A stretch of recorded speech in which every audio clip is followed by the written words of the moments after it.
দাঁতে ব্যথা হলে অনেকেই কি করেন জানেন?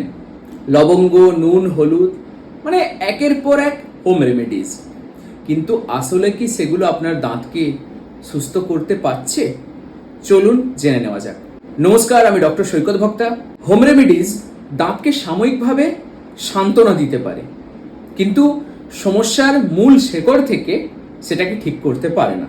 ধরুন আপনার দাঁতে ক্যাভিটিস হয়েছে, আপনি লবঙ্গ দিয়ে ব্যথাটাকে সাময়িকভাবে হয়তো ঠিক করতে পারলেন, কিন্তু ক্যাভিটিটা তো ঠিক করা গেল না। সেটা আরো ক্ষয় হতে হতে দাঁতের মধ্যে ইনফেকশন করে দাঁতটাকে নষ্ট করে দিতে পারে। অনেক সময় রোগীরা দেরি করে আসেন, কারণ ওনারা ভাবেন যে বাড়িতে হয়তো চিকিৎসা করলে জিনিসটা ঠিক হয়ে যাবে।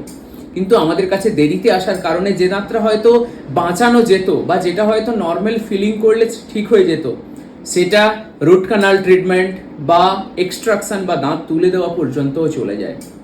তাই আপনার অবহেলাটাই আপনার দাঁতকে নষ্ট করতে পারে বা আপনার পকেটের উপর খুব ভারী প্রভাব ফেলতে পারে।